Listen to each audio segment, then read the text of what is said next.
부담을 하죠. 우리 입장에서.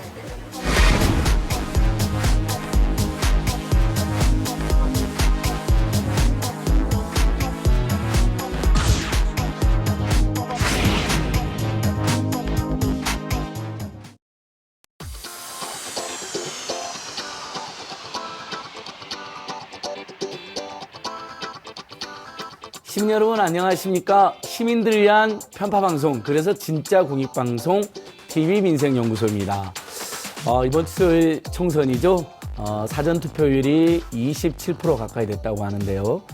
투표 안 하신 분들은 많이들 꼭 투표하셨으면 좋겠습니다. 저도 사전투표 날에 일이 많아가지고 투표를 못 했는데 이번에 꼭 투표할 생각이고요. 또 신규 코로나 확진자 숫자가 25명으로 떨어졌더라고요. 제 TV민생연구소가 매일매일 간절하게 기원하잖아요. 10명 아래로 곧 떨어져라, 곧 떨어져라.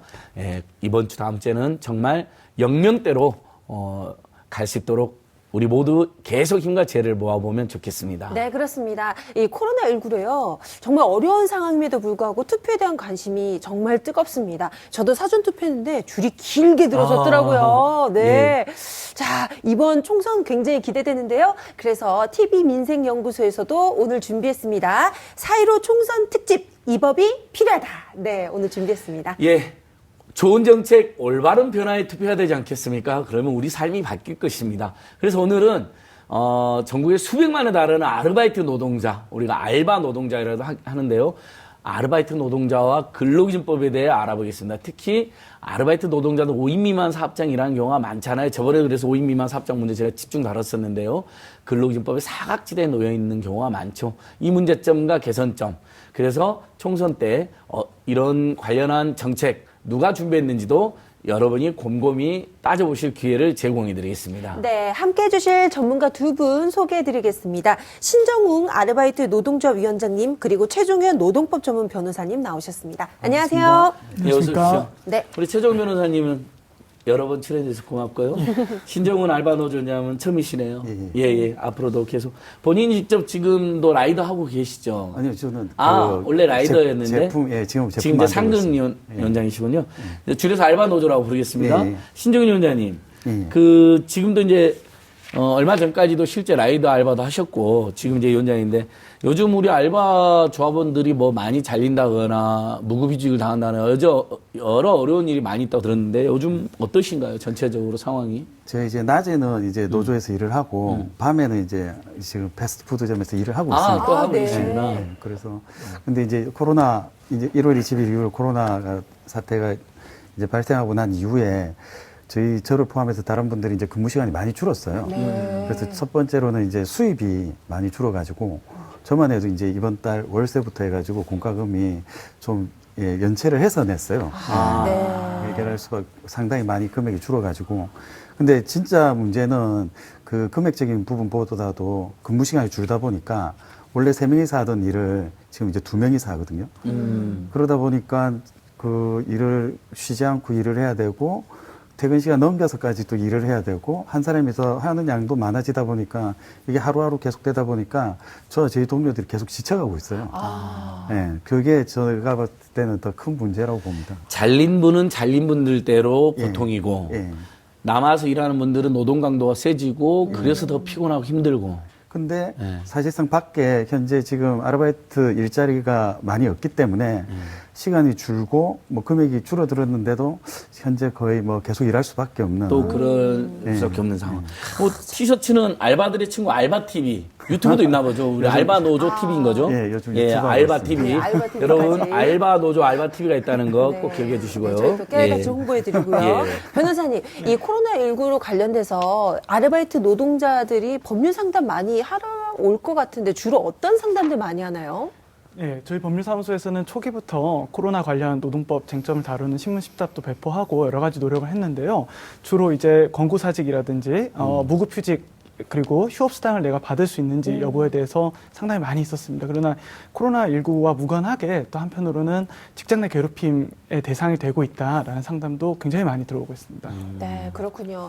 자, 저희가 이 아르바이트 노동자들의 애로사항, 그리고 이 또 고용주들은 또 어떤 입장을 가지고 있는지 양쪽의 입장을 다 들어봤거든요. 여러분, 영상 함께 보시죠.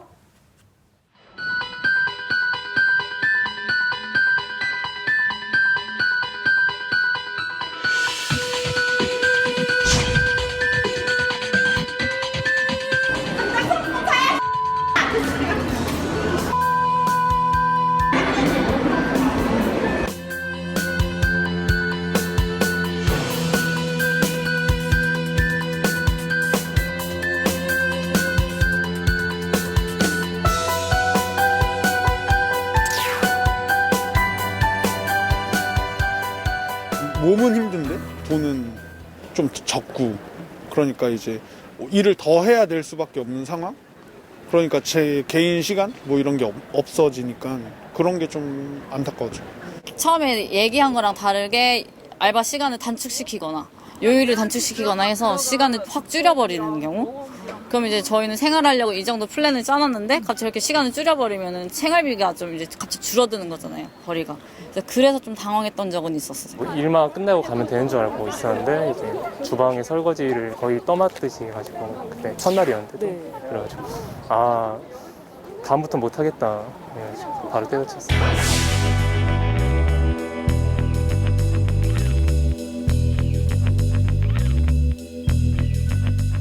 제가 20살에 이제 처음 알바를 해본 거라서 그게 사실 제가 부당한 대우를 받는지 잘 몰랐어요. 이제 겪으면서도 아 원래 당연한 것들이구나 이렇게 생각을 했었어요.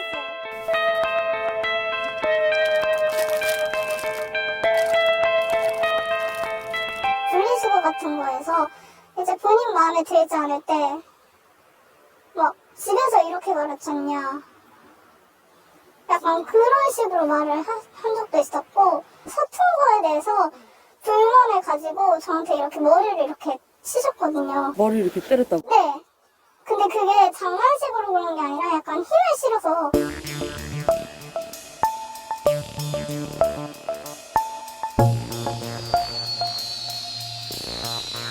식당을 포장하면서 저희가 다 이제 계산도 해드리고 카페 이제 일도 해야 되고 이런 식으로 해야 되다 보니까 할 일이 많잖아요. 근데 니네가 일을 느리게 하는 거니까 니네가 일찍 나와서 해라.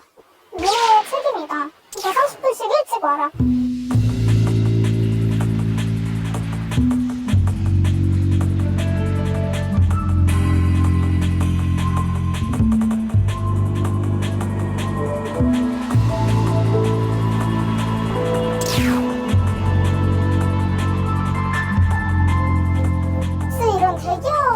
제외하고서는 이제 거의 대부분 그러니까 시간을 쪼개서 주휴수당을 받을 수 없는 구조였던 것 같아요.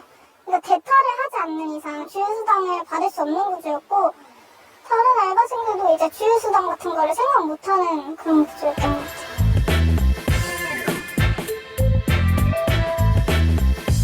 그러니까 뭐 그런 걸 다 따지고 일을 하면은 그 사장님도 피곤할 테고 저도 좀 피곤하고 그러니까 그냥 일한 만큼 받고 그냥 그랬죠. 근데 어쨌든 우리가 의린 입장이니까 우리가 뭐 따져가지고 그거를 막 화내거나 아니면 따진다고 해서 바뀔 건 없으니까 어쩔 수 없이 넘어갔죠. 그냥 다. 새 알바를 다시 더 추가로 구한다든지 이런 식으로. 나오지도 않았는데 주휴수당을 줘야 된다? 그러니까 이제 아마도 이제 조금 머리를 쓰는 고용주들은 시간 쪼개기를 해서 주휴수당을 피하려고 하고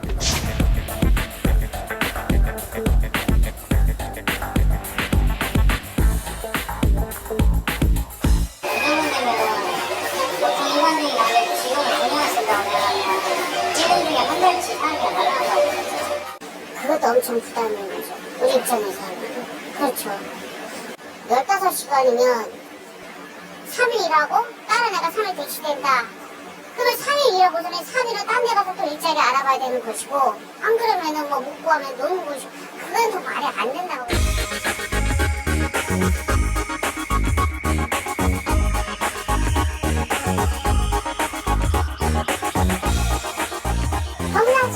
겁나서 못 쓰죠. 비싸니까. 인건비가 비싸니까 우리도 다 지금 시골길이에요. 딸이 도와주고 1시간 쓰는 게 아니잖아요. 그죠? 최소 오전에 쓰려면 5시간을 써야 된단 말이에요. 그러면 5시간이면 벌써 하루에 얼마야. 부담이 없어요.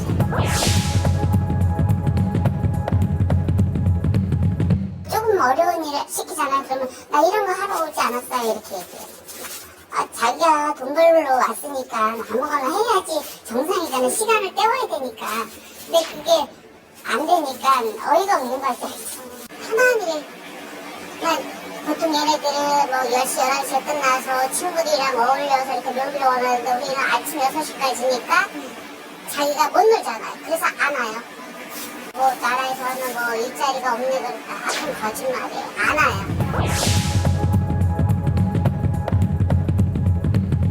요즘에는 또 이렇게 뭐 자른다 할까 그런 게 쉽지가 않잖아요. 뭐 예고 통보해야 되고 되게 절차가 복잡하더라고.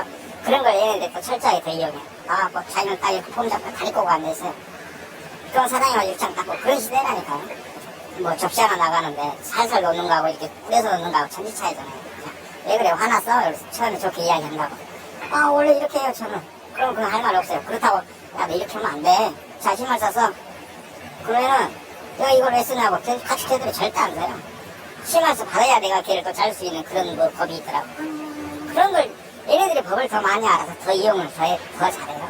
고시 공부하면 금방 합격할 거예요 법대로.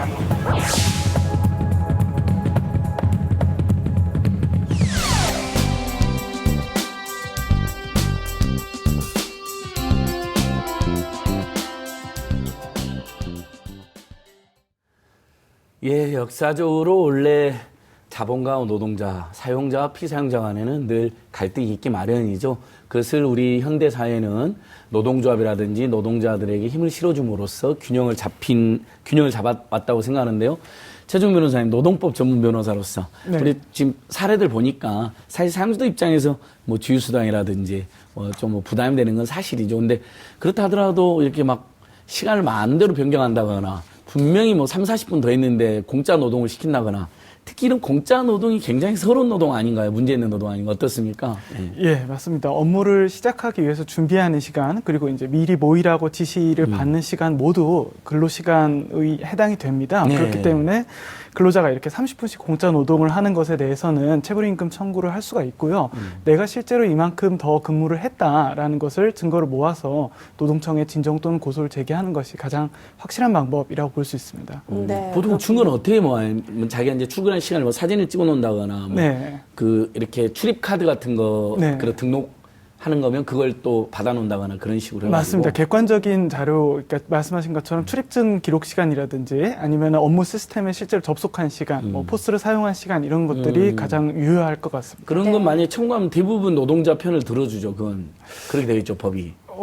일단 증거가 확실하면 예. 그리고 이제 근로감독관이 추가적으로 조사를 하고 양쪽 입장을 들어보니까요. 그 과정에서 증거가 확실하다면은 화해로 종결되는 경우들도 좀 있습니다. 네, 예, 그렇습니다.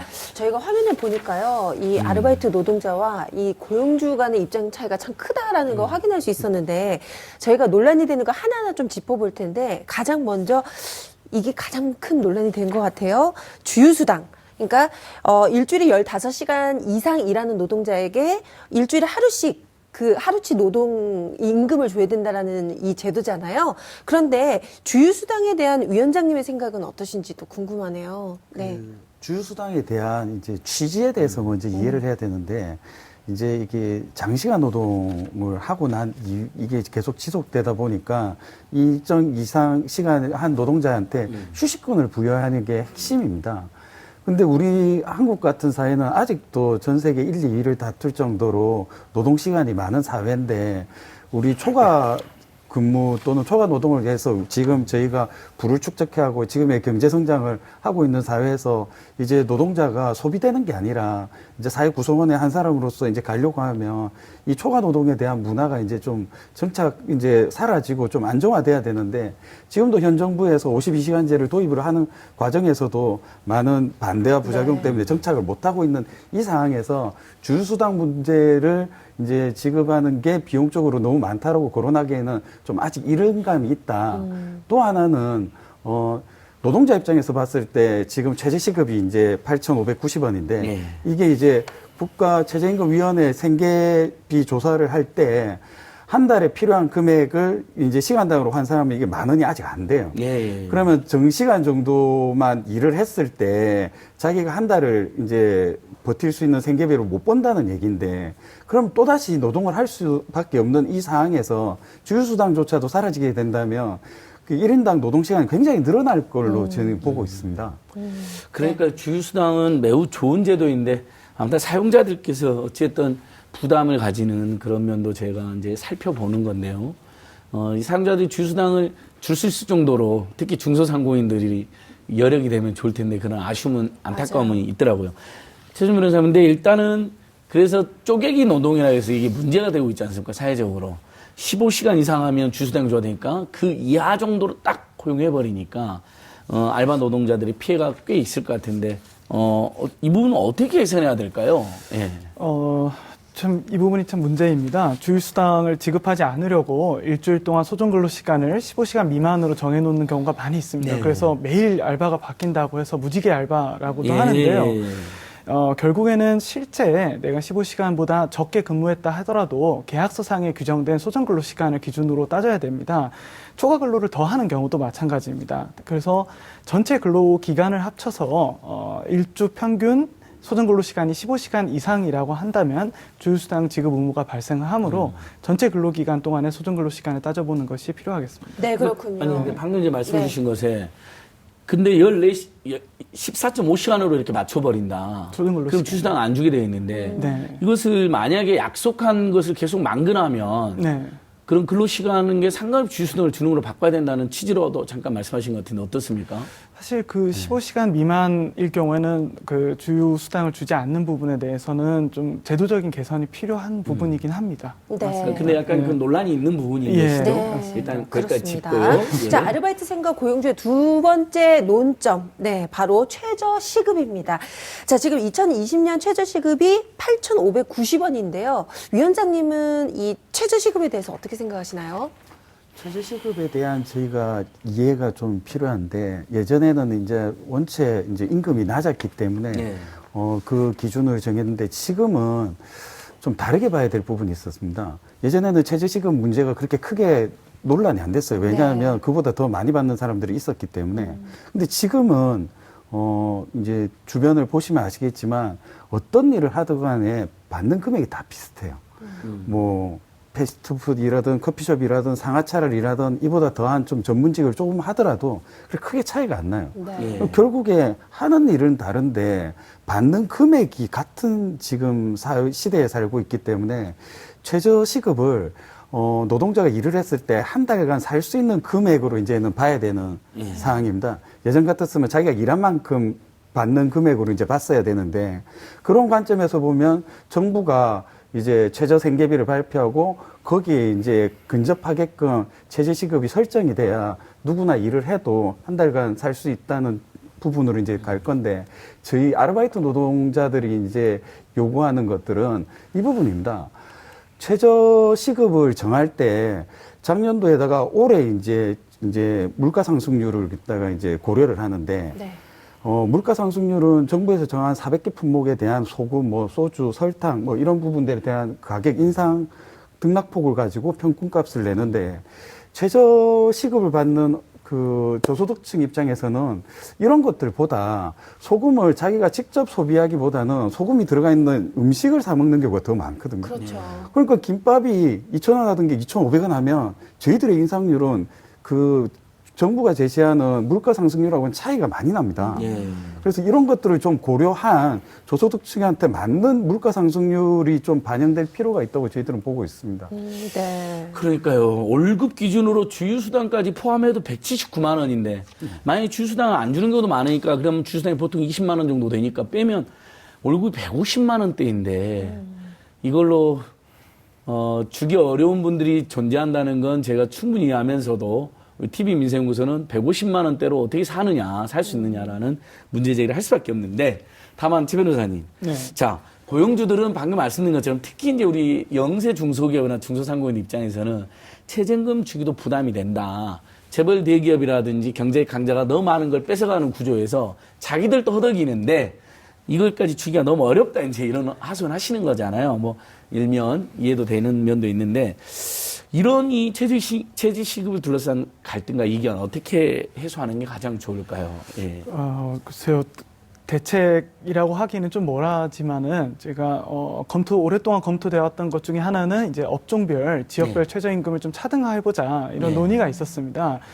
실제로 미국이라든지 독일 같이 이제 지역별 격차가 있고 연방제를 채택하고 있는 국가에서는 지역별 최저임금을 도입하기도 했는데요. 근데 개인적인 의견으로는 한국같이 이제 단일성이 높고 어떤 중심으로서의 그 단일화 속도가 높은 그런 특성상 저희로서는 차별을 심화시킬 우려가 있다라는 생각이 듭니다. 또 한편으로는 불과 10년 전인 2010년에는 최저임금이 4,110원이었습니다. 그리고 예. 2013년까지 4,000원대를 못 벗어났습니다. 그래서 방금 위원장이 말씀하신 것처럼 최저임금은 지금 추세처럼 생활임금 수준을 보장하기 위해서 계속 인상을 하고 일자리 안정자금이나 고용촉진 장려금처럼 국가 지원을 확대하는 것이 저는 더 바람직해 보입니다. 네. 그러니까 일자리 안정이나 고용촉진 장려금은 이제 중소기업이나 중소상공인들에게 지원하자는 거잖아요. 예, 최저임금을 지급할 여력이 좀 부족한 분들한테는. 네. 예, 좋습니다. 자, 아르바이트 노동자와 고용주와의 이 논쟁 사항을 저희가 한번 따져봤는데요. 이번에는 5인 미만 사업장에서 일하는 580만 이 노동자들의 권익을 위해서 노력하는 분과 전화 연결해 보도록 하겠습니다. 정진우 권리찾기 유니온 권유하다 집행위원장님과 지금 전화 연결돼 있거든요. 안녕하세요. 네, 안녕하세요. 네, 반갑습니다.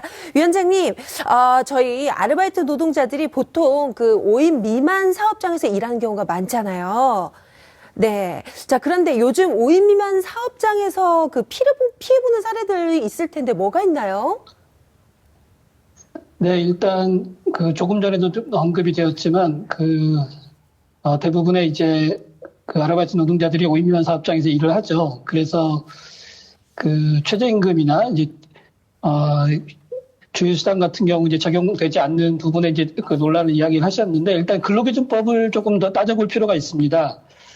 근로기준법상으로 이제 5인 미만 사업장에 아예 적용이 되지 않는 이제 조항들이 있죠. 연장수당이나 이제 연차휴가 그리고 이제 휴업급여 뭐 이런 조항들이 있을 것 같고요.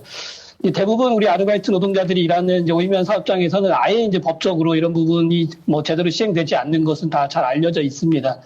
그리고 이제 오늘 그 방송에서도 좀 언급이 되었던 이제 주휴수당이나 최저임금 같은 경우는 이제 모든 사업장에 적용이 되어야 되는데 실제로 5인 미만 사업장의 그 노동자들이 이런 이제 핵심 조항들이 잘 적용이 안 되다 보니까 필수적으로 의무적으로도 이제 그 지급돼야 될 여러 가지 내용들이 이제 잘 적용이 안 되는 경우가 많죠. 근데 이렇게 되다 보면 사실 근본적인 피해를 말씀드릴 수 있는 거는 이제 자꾸 이제 임시직 노동이나 이제 가외 노동으로 그 작은 사업장 노동자들 아르바이트 노동이 이제 치부당하게 됩니다. 네. 그래서 이제 심지어는 이제 사대보험도 이제 처리해주지 않는 게 이제 관행이 되기도 하고 이제 이런 상황에 이제 우리 노동자들이 처하게 되면 결국은 이제 급여가 뭐 누락되거나 체불되거나 아니면 이제 부당한 대우를 받게 되었을 때 이것을 시정을 요구하거나 이제 법적 구제를 시도할 엄두를 내기가 어렵게 된다는 게 아마도 가장 큰 피해를 이제 당하고 있는 그 노동자들 입장에서 가장 어려운 상황이지 않을까 싶습니다. 네. 예, 정진 위원장님 수고 많으신데요. 위원장님 나와 계시죠? 네네네. 예, 갑자기 네네, 잘 들립니다. 예. 예, 그 5인 미만 사업장은 정말 노조도 만들기 쉽지 않고 특히 지금 이 긴급한 위기 상황에서 휴업수당 지급 의무가 없어갖고 큰 피해가 있잖아요. 지난번 나오셔갖고 네, 우리 긴급 휴업수당을 주자 5인 미만 사업장 노동자들에게 굉장히 건설적 제안해 주셨는데 요즘 그 캠페인 잘 되어가고 있나요? 예, 말씀하신 것처럼 많은 시민들이 특히 이제 5인면 그 사업주들이 이제 사실 많이 지지를 보내주셨어요. 그래서 실제 저희가 시민들의 이제 서명을 받아서 고용노동부를 이제 직접 만나기도 하고 그래서 사실상 이제 휴업수당에 이제 적용이 되지 못했던 5인면 사업장 노동자들에게도 실제 휴직을 지금 당했거나 아니면 이제 실직을 당했을 경우에 실질적인 지원을 하자라는 방식으로 그렇게 저희가 이제 협의를 했고 뭐 부분적이지만 이제 뭐 90%까지 확대 조치를 이제 정부가 이제 취하거나 뭐 이렇게 일부 반영은 됩니다. 그렇지만 이제 문제는 더 근본적인 문제는 이제 앞서도 말씀을 드렸지만 이제 작은 사업장에 5인 미만 사업장에서 우리 일하는 노동자들이 아예 고용보험에 가입되지 않은 노동자들이 많아요. 그리고 이제 그 실업급여의 수급 조건이 안 되는 이제 노동자들이 많이 있는데 그래서 이제 저희가 이제 추가로 우리 5인 미만 사업장 노동자를 이제 포함해서 고용보험에 지금 지급 요건이 안 되는 노동자들을 소급해서 좀 적용을 하자. 그래서 이제 실제로 휴업을 한 사람들이거나 실질적으로 이제 실직하게 된 모든 사람들이 이제 차별 없이 지원하자. 이렇게 또 저희들이 요구를 하고 있습니다. 네. 위원장님, 마지막으로 짧게 한 말씀 부탁드릴게요. 네. 사업주와 노동자에게 한 말씀씩 해주신다면요. 짧게 부탁드립니다. 예. 오늘 이제 제목에서도 그 아르바이트 노동자들 이제 근로기준법에 대해서 이야기를 하고 있는데요. 아마 사업주 이제 분들 같은 경우에 여러 가지 이제 그 애로사항이 많이 있을 것 같아요. 그런데 이런 말씀을 좀 드리고 싶어요. 우리가 이제 통상 부를 때 아르바이트생 이렇게 이름을 뭐 그렇게 붙이기도 하는데 뭐 정확하게 이야기하면 아르바이트 노동자 이게 맞는 것 같습니다. 지금 저희가 이제 재난 상황이 되다 보니까 여러 가지 많은 것들을 저희들이 이제 지혜를 얻게 되고 이제 깨닫게 되는데요. 우리 사회에서 가장 힘들게 일했던 그 노동자들이 가장 어려운 상황에 이제 먼저 처하게 되는데 이런 취약한 노동자들의 생계 대책, 삶과 노동의 그 권리가 제대로 보장되지 못하면 아마 우리 사회는 계속 지속 가능하지 못할 거라고 생각이 됩니다. 그래서 저희들에게 이 작은 사업장 노동자들, 사업주들, 프리랜서 분들, 고용보험 혜택도 받지 못했던 분들이 여러 가지 이제 간절한 메시지를 저희들한테 보내드리고 있는데 아마 그 한 줄로 줄이면 이렇게 말씀드릴 수 있을 것 같아요. 모두의 권리가 모두를 살립니다. 예, 우리가 이 재난을 통해서 얻게 된, 깨닫게 된 이런 지혜를 저희들이 잘 새기면서 함께 재난 극복하고 함께 사는 사회를 같이 만들었으면 좋겠습니다. 네, 정진우 집행위원장님 오늘 말씀 감사합니다. 감사합니다, 집행위원장님. 네. 예. 고맙습니다.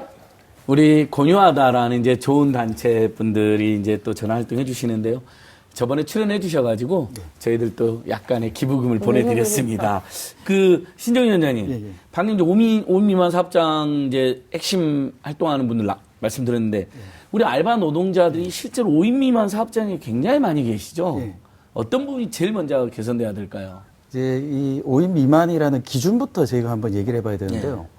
그 법에서 얘기하는 이제 5인 미만을 두는 이유는 영세 사업장과 그렇지 않은 사업장을 구분하는 기준으로 사용되고 있습니다. 근데 과연 영세라는 기준이 5인 미만이 인원수로 과연 구분할 수 있는 거냐. 뭐 전문직 어떤 종사자 하는 사업장들은 숫자가 작은데도 불구하고 돈을 많이, 이제 수익을 많이 올리시는 데들 많거든요. 그런데도 불구하고 그런 데는 사람이 작으니까 5인 이하 사업장으로 분류가 되고 근데 이윤이 적게 나는 그 제조업이나 아니면 뭐 요식업, 서비스업에서는 사람들이 많은데도 수익이 그렇게 많지가 않아요. 식당에 한 7명 정도 그렇죠. 근무하고 막 이런 그렇게 진짜 하는데도 박하게 사시는 분들. 서빙하고 막 그렇게 해도 그 같이 번 돈으로 모두가 나누기가 힘든데 그런 데는 5인 이상이라는 이유로 다른 법이 적용되고 그래서 이거를 이제 인원으로 나누는 게 아니라 수입으로 나눠야 되는 시기가 오지 않았나. 저희는 이제 그렇게 보고 있는 거 하나가 있고 그리고 근본적으로는 노동은 어차피 한 사람이 하는 거니까 어떤 상황에서든 다 땀 흘리고 똑같은 시간에 일하는데 이거를 뭐 사람 많은 데서 일했다고 조금 다르고 사람 적은 데서 일했다고 다르다는 거는 이제는 바꿔야 될 때가 온 것 같습니다. 그렇습니다. 참 아르바이트가 뭐 그냥 아르바이트지 이렇게 생각하시는 분들 많은데 굉장히 노동 강도 센 아르바이트들이 많습니다. 김기한 리포터가 직접 아르바이트 체험을 해봤습니다. 간다 기한이가 간다. PC방 아르바이트 체험 함께 보시죠. TV민생연구소의 핫한 코너 간다 기환이가 간다 시간입니다. 자, 기억을 조금만 더 돌이켜보면 말이죠. 저도 어렸을 때 아르바이트 굉장히 많이 하면서 용돈도 벌고 그랬던 기억이 있거든요. 요즘 또 경제가 어렵지 않습니까? 그래서 어려운 사장님들, 이 자영업자분들을 제가 좀 도와드리기 위해서 그동안 제가 모아왔던 노하우를 오늘 대방출할 생각입니다. 일단 따라오시죠.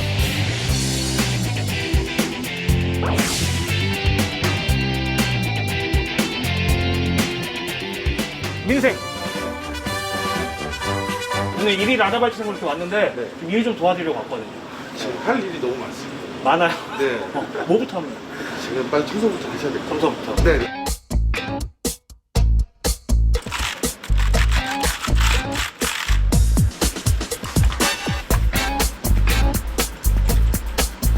아, 근데 그러고 보니까 지금 여기 이런 그게 있네요. 그 코로나19로 인해서 한 자리 건너기를 시행하고 있다. 지금 코로나 때문에 예. 사회적 거리두기 하고 있어서 한 자리씩 좀 앉아요. 아, 사회적 거리두기 때문에. 그럼 실제로 오시면은 예를 들면은 뭐 남자친구 여자친구가 왔어요. 그럼 그래도 같이 못 와요. 아, 주문이 들어왔나요? 네, 지금 케이준 감자튀김이랑 콜라가 들어왔거든요. 예.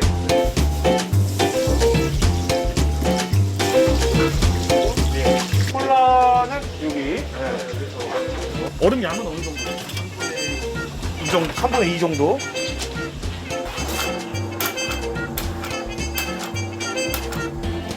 이 마지막에 콜라 따를 때도 이런 식으로 약간 그 밀당을 좀 해줘야 됩니다. 그래야 최대한 많이 거품 안 넘치게 딱 할 수가 있거든요.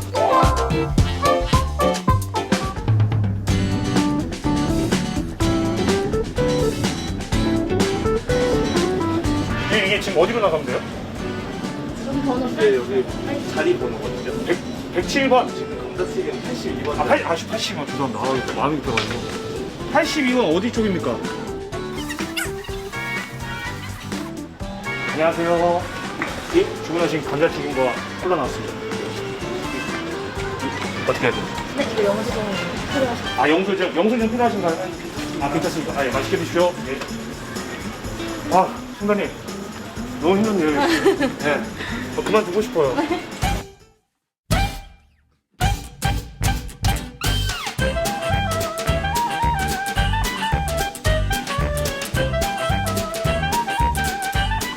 또 들어온 거 없죠?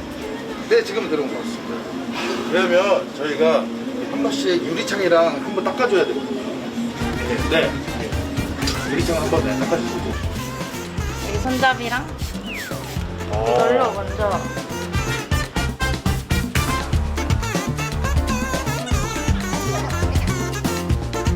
이거 한번 닦고. 일부러 저 높은 부분은 안 하시는 것 같아요. 네? 아니 키가 안 아, 키가 안 나서. 키가 안 나. 네, 이 정도.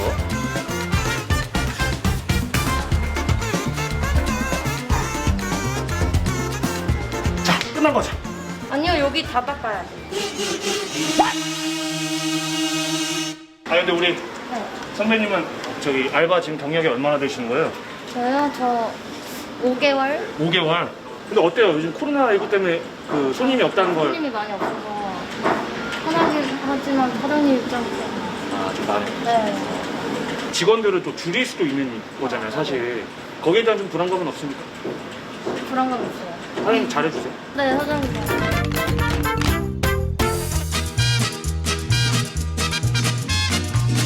자, 이제 전 퇴근하면 되나요? 아니요, 설거지.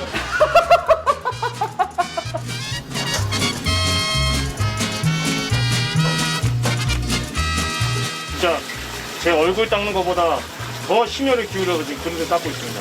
왜냐면 이게 손님분들이 또 다 드시는 거고 하기 때문에. 아, 사장님. 아, 그 네네. 사장님께서 직접 이렇게 하시면 제가 뭐가 됩니까? 아닙니다. 저도 해야죠. 네. 진짜 참 사장님. 아, 이 시대 진정한 찐 사장님. 꽉 찬다 쳐도 네. 어차피 이 코로나19 사회적 거리두기 때문에 지금 절반은 이미 자리를 못 앉는 거잖아요. 네네, 그렇죠. 어떠세요? 사실 인건비가 사장님들 입장에선 제일 또 부담되기도 하는데. 아무래도 저희도 좀 인건비도 좀 조절을 하기도 하고, 솔직히 조금 힘들다 보니까 휴직을 권고하는 경우도 좀 있어요. 잠깐 쉬었다가 나중에 또 직해라 이렇게 하는 경우도 있고요. 빨리 조속하게 코로나19가 좀 끝났으면 하는 바람이 제일 크고, 장사가 빨리 원활하게 돌아왔으면 하는 바람이 있습니다. 26번 피지에서 상품 주문이 들어왔습니다. 제가 음료 주문 4개 들어. 누가 시켰어요? 먼저 아메리카노는 네. 이걸 2번 눌러야 돼. 이거 할 동안 설거지를 만들어요. 야, 근데 이게 지금 음료 종류가 뭐 여기 지금 주문 들어온 것만 해도 일단 3종류인데 네. 여기서 만드는 그 종류는 몇 가지 정도 되는 거예요? 음료는 한 30개가 넘어요. 30개요? 그럼 그거를 어떻게 만드는지 다 레시피를 일일이 다 아세요? 다 외우셨다고요?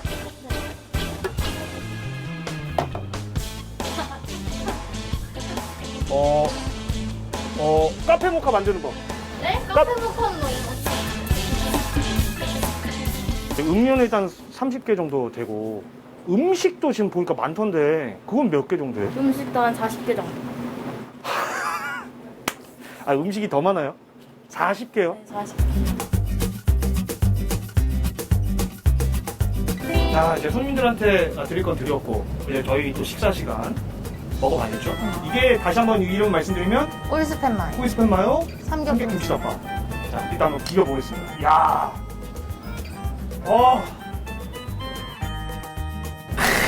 이건 진짜 맛이 없을 수가 없어.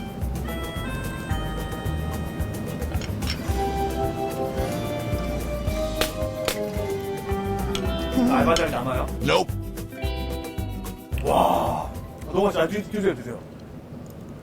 맛있게 먹을 수 있는 그런 꿀팁, 뭐 비법 같은 거 있나요? 일단 삼겹김치 덮밥. 요건 어떻게 먹어야 돼요? 이거랑 뭐 콜라랑 같이 먹어야 돼요. 콜라랑 PD 양반 할 거 없으면 콜라 쪽에. 나 이제야 좀 대접받는 느낌이다. 고맙습니다. 잘 먹을게요. 이거 넘기기 전에 먹어야 돼요? 아니면 넘기고 나서 먹어야 돼요? 넘기고 나서. 넘기고 나서. 딱 먹었어요?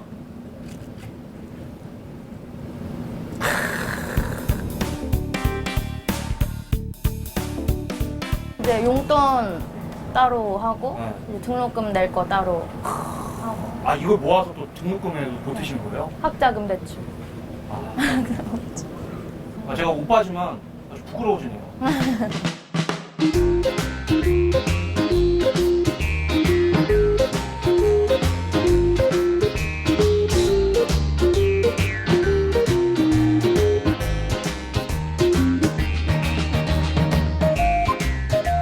자, 사장님. 네네네. 지금 한 5시간 정도 한 네네. 것 같은데 네. 혹시나 여쭤보는 거예요. 네. 설마 네. 남은 일이 더 있나요? 오늘은 끝났습니다. 네, 다행히도. 됐어. 네, 네. 고생하셨습니다. 네. 저희가 예. 고생하셨다고 제가 다른 건 아니지만 조그맣게 넣었습니다. 야, 진짜 5시간 동안 힘들게 일해서 이 번 소중한 돈, 정말 오랜만에 제가 아르바이트를 해서 그런 것도 있겠지만 아르바이트 자체가 너무 어렵습니다. 아르바이트생분들의 이 땀과 노력과 시간, 정말 이만큼 좀 제대로 보장받으면 좋겠다 이런 생각이 들었고요. 사장님들도 마찬가지입니다. 무엇보다 일부 손님들의 좀 갑질이나 횡포도 사라지면 좋겠네요. 자, 근로법에 외면받는 아르바이트생들이 더 이상 발생하지 않길 응원하면서 간다 기완이가 간다는 다음 시간에 이어집니다. I will be back.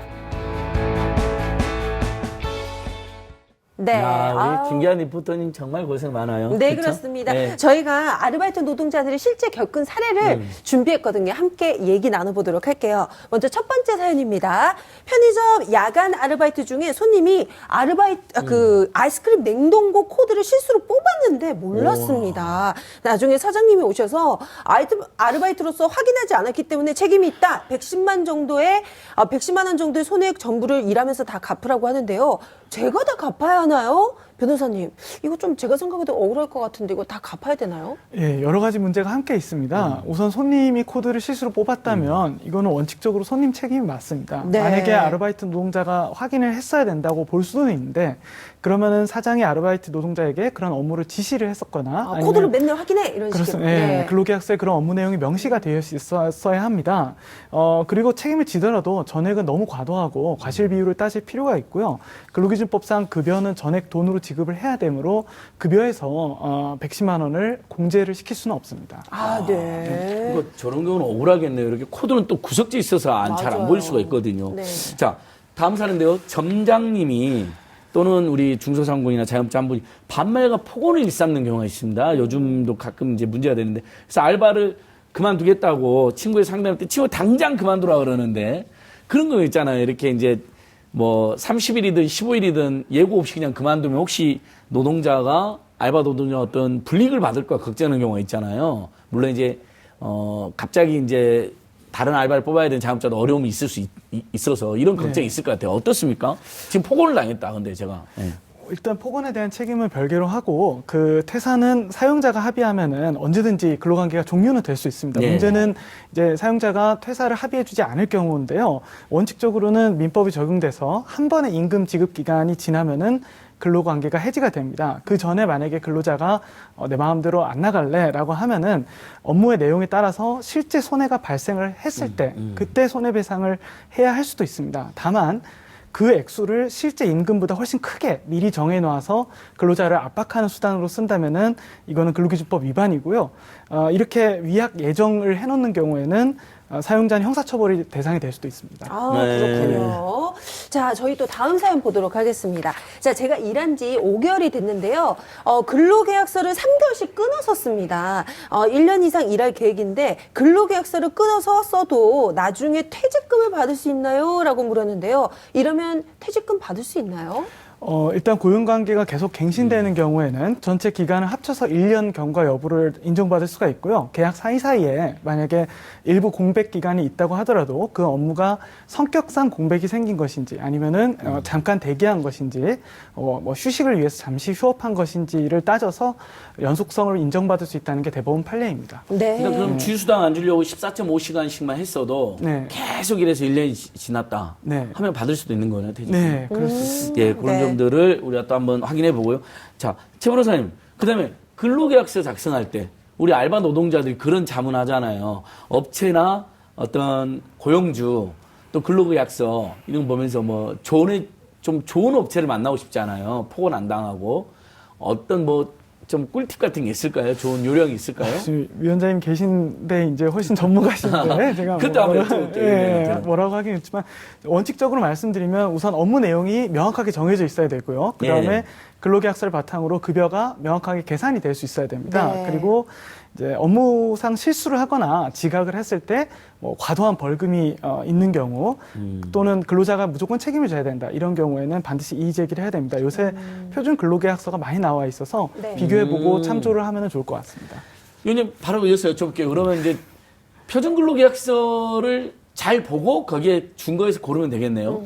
그 계약서를 쓰더라도 조항상에서 법에서 배제되는 그 위배되는 부분은 적용되지 않습니다. 그래서 그렇게 너무 걱정 안 하셔도 되고 그 아르바이트 노동자가 뭐 제일 처음에는 뭐 초면이니까 이제 그 구인 광고만 보고 일을 시작하는데 일을 하는 과정에서 사업주가 자기한테 존중해주냐 안 해주냐를 보고 판단하시는 게 제일 좋을 것 같아요. 네, 그렇습니다. 예. 자, 참 아유. 얘기하다 보니까 시간이 이렇게 빨리 그러니까요. 흘렀네요. 마지막으로 이 아르바이트 노동자들의 근로 조건을 향상을 위해서 마지막으로 한 말씀씩 부탁드리겠습니다. 위원장님.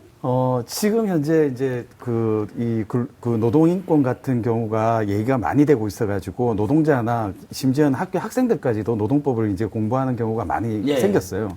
근데 정작 고용주나 사업주가 이 노동법을 공부하거나 이런 것들을 접할 기회가 전혀 없어요. 아, 그래요? 예, 그러니까 근로차 계약서, 그 임대차 계약서만 쓰면 세무서 가면 바로 개인 사업자증을 주기 때문에 이걸 받는 순간 자기는 뭔가 뭐 지식을 접하지도 않았는데 사람을 채용할 수도 있고 뭐 그뿐만이 아니라 세금 문제라든지 이런 부분들을 다 하는데 너무 사업 시작하기 전에 준비를 안 하고 가는 것 같아서 좀 이게 제도적으로 사업을 시작하려면 노동인권이라든지 세무라든지 이런 부분을 꼭 이수를 하고 시작하면 좋을 것 같습니다. 네. 그러니까 사업자 등록할 때 의무 교육하면 좋겠네요. 맞아요. 노동법 교육은. 최 변호사님.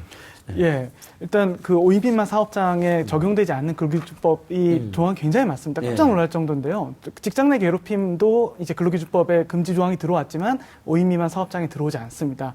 그래서 이런 부분도 충격적이었습니다. 반드시 개선이 돼야 되고 근로시간 제한도 반드시 개선이 돼야 되고요.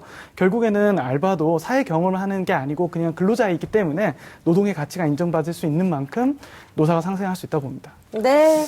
예. 아르바이트 노동자와 이 고용주 둘 다 이 행복한 뭔가의 근본 대책이 나오기를 기원합니다. 지금까지 신정호 위원장님, 최종현 변호사님 함께했습니다. 고맙습니다. 고맙습니다. 네. 예. 알바생이라고 부르지 말고 알바 노동자로 불러야 된다고 아까 우리 권유하다 정진우 집행위원장 말씀드린 것은 바로 어떤 생업을 위해서 노동하는 모든 분들은 최소한 학생, 이렇게 배우는 사람이 아니라 진짜 노동자로서 직장인으로서 처우를 제대로 받아야 된다는 어떤 귀한 말씀이었던 것 같아요. 네, 그렇습니다. 노동이 존중받는 사회 우리가 꼭 만들어야 되겠습니다. 네, TV민생연구소 준비한 내용은 여기까지입니다. 저희는 내일 저녁 7시 20분에 다시 찾아뵙겠습니다. 여기는 TV민생연구소입니다. 유튜브로도 많이 봐주세요.